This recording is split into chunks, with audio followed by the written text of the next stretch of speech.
Hi friends, எல்லோருக்கும் வணக்கம். எல்லோரும் எப்படி இருக்கீங்க? நல்லா இருக்கீங்களா? இன்றைக்கி அந்த கதையோட அடுத்த பகுதி தான் பார்க்க போகிறோம். அதுக்கு முன்னாடி நீங்கள் செய்ய வேண்டிய விஷயம் என்ன அப்படின்னு கேட்டிங்கன்னா, மறக்காமல் நம்ம இந்த சேனலை சப்ஸ்கிரைப் பண்ணிக்கோங்க.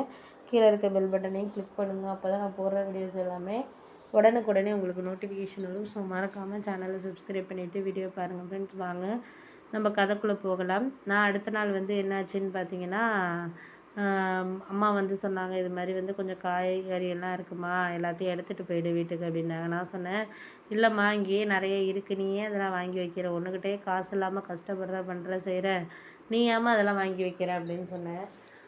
இல்லை, இதில் என்ன இருக்குது கஷ்டம், இருந்தாலும் நீ வந்துட்டு சும்மா போகிறது பார்க்குறப்ப எனக்கு கொஞ்சம் கஷ்டமாக இருக்குல்லம்மா, அதெல்லாம் எனக்கு தெரியாமல் இருக்கா, நான் முடிஞ்ச வரைக்கும் என்னால் இப்போதைக்கு என்னால் எதுவும் இது பண்ண முடியாத மாதிரி சூழ்நிலையில் இருக்கிறேன். அதனால் நான் இது பண்ணிக்கிட்டு இருக்கேன். எனக்கு தெரியாமலாம் கிடையாது. முடிஞ்ச வரைக்கும் நம்மளால் என்ன செய்ய முடியுதோ அதை தான் நான் பார்த்து பண்ணிக்கிட்டு இருக்கேன் அப்படின்னோடனே, நீயே அதுக்கு பணம் இதுக்கு பணம் கஷ்டப்பட்டுக்கிட்டு இருக்க, பண்ணிக்கிட்டு இருக்க, செஞ்சுக்கிட்டு இருக்க, அதை வச்சுக்கிட்டு நீ இப்போ இது பண்ணுறது எனக்கு புரியாமல் கிடையாதும்மா.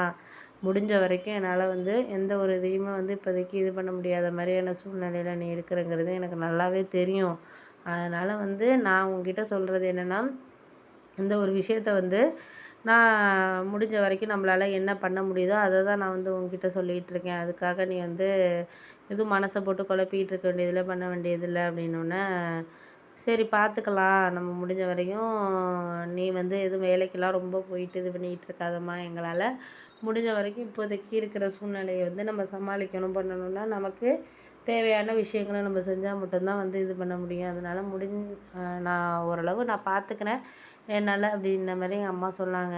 இருந்தாலும் எனக்கு ஓரளவு கஷ்டமாக இருக்குமா, நீ இந்த அளவுக்கு ஒரு பாசிட்டிவாக சொல்கிற பண்ணுற, இருந்தாலும் எனக்கு கொஞ்சம் கஷ்டமாக இருக்குன்னா, சரி அதெல்லாம் கவலைப்படாத, நான் ஊருக்கு நீ கிளம்புறபடி கிளம்பு, இந்த காய்கறியெல்லாம் எடுத்துகிட்டு போ பண்ணு, நீ வேணான்னு சொன்னால் தான் எனக்கு மனசு இதாக இருக்குமா, நம்மள்ட்ட ஒன்றும் இல்லை போல இருக்கு, நம்ம அந்த பொண்ணு அதனால தான் இது பண்ணுறாங்க, என்னால் முடிஞ்சதை என் கையில் கிடச்சத நான் உனக்கு செய்கிறேம்மா அப்படின்ன மாதிரி எங்கள் அம்மா சொன்னாங்க. இருந்தாலும் அந்த வார்த்தை எனக்கு கொஞ்சம் அவங்களுக்கு இதாக இருக்கே அப்படிங்கிறனால சரின்ட்டு நான் எடுத்துக்கிட்டு கிளம்பிட்டேன். கிளம்புனதுக்கப்புறம் பஸ் ஏற்றி விட்டாங்க. ஏற்றி விட்டுட்டு அதுக்கப்புறம் ஒரு அரை மணி நேரம் ட்ராவலில் போயிட்டு எங்கள் வீட்டுக்கு போனேன்.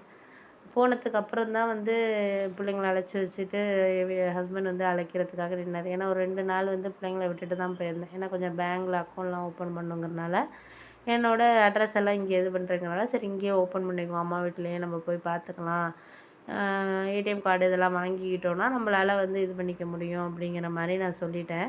அதுக்கப்புறம் அவர் வெயிட் பண்ணிக்கிட்டு நின்னார். அப்போ தான் சொன்னார், ஏற்கனவே தான் காய்கறிலாம் இருக்கே, ஏன் அவ்வளோ தள்ளிட்டு வந்திருக்க, உங்கள் அம்மா போனால் ஏதாச்சும் வாங்கிட்டு வர்றதா வேலையா, அவங்களே பாவம் கஷ்டப்படுறாங்க, அவங்க இதில் போய் நீ வாங்கிட்டு வர பாரு அப்படின்ட்டு என்ன பேசினார் பைக்கில் போகிறப்பயே. அதுக்கப்புறம் தான் நான் இது நடந்த விஷயத்தையெல்லாம் சொன்னேன். ஏங்க நீங்கள் இப்படி சொல்கிறீங்க, நானும் இந்த விஷயத்த தான் அம்மாக்கிட்ட நான் சொன்னேன். அதுக்கு எங்கள் அம்மா இது கூடவா என்னால் செய்ய முடியாத நிலைமைக்கு இன்னும் ஆகலை, அப்போக்கே என்னால் முடியாதப்ப நான் செய்யாமல் பண்ணாமல் இருந்துக்குவேன், இப்போக்கே என்னால் முடியுது, என் கையில் கிடைக்கிறத நான் கொடுக்குறேம்மா, நீ என்ன இப்படி பேசுகிற அப்படிங்கிற மாதிரி பேசுனாங்க. அப்படின்னோடனே, சரி அதெல்லாம் கரெக்டு தான், நான் முடிஞ்ச வரைக்கும் எனக்கு நீ சொல்கிற விஷயம்லாம் கரெக்டு தான், நான் இல்லைங்கலை, என்னால் இதுக்கு மேலே எந்த ஒரு இதையுமே சொல்லி புரிய வைக்கிறதுக்கான இதுங்கிறது கிடையாது. ஒரு சில நேரங்களில் நம்ம என்ன தான் சில விஷயங்கள் சொன்னாலும் பண்ணாலும் அதுக்கான இதுங்கிறது நம்மளுக்கு வரணும், அதுதான் நம்ம தேவைப்படுற விஷயங்கிறது.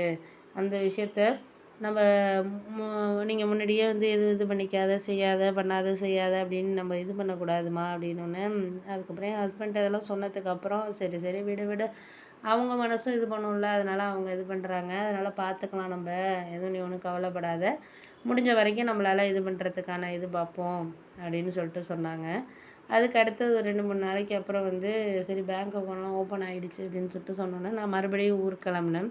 அப்போ என் ஹஸ்பண்ட் என் அம்மாவுக்கு தேவையானது கொஞ்சம் திங்ஸு, சாப்பிட்றது இதெல்லாம் கொஞ்சம் வாங்கி கொடுத்தாரு. ஏங்க அது இவ்வளவு அப்படின்னோடனே, அவங்க நமக்கு கொடுக்குறாங்களே, நம்மளால முடிஞ்சது அதே மாதிரி நம்ம கொடுக்கணுமா இல்லையா, அவங்க ஒரு சந்தோஷப்படுவாங்கள்ல, நம்ம பொண்ணு நம்மளுக்கு இதெல்லாம் வாங்கிட்டு வந்திருக்கு, பண்ணியிருக்கு, நம்ம மருமகன் இதெல்லாம் வாங்கி கொடுக்குறாரு பண்ணலான்னா அவங்களுக்கு அது பார்க்குறப்போ ஒரு சந்தோஷமாக இருக்கும்ல, அதான் தேவை அப்படிங்கிற மாதிரி என் ஹஸ்பண்ட் சொன்னார். சரி ஓகே, அதுவும் நல்லது தான், நம்மளுக்கு இத்தனை நாளமாக நம்மளால் இது பண்ண முடியாத சில சூழ்நிலைகள் உங்களுக்கு கையில் காசு இல்லைனாலும் இந்த அளவுக்கு நம்மளால் இது பண்ணுற அளவுக்கு இதாக இருக்கே அப்படின்னு சொல்லிட்டு சொன்னேன். சரி பார்ப்போம் அப்படின்னு சொல்லிட்டு அவரும் வந்து இது பண்ணார். சரி ஒரு 2, 3 நாள் ஆகட்டும் என்ன நடக்குதுன்னு பார்ப்போம்.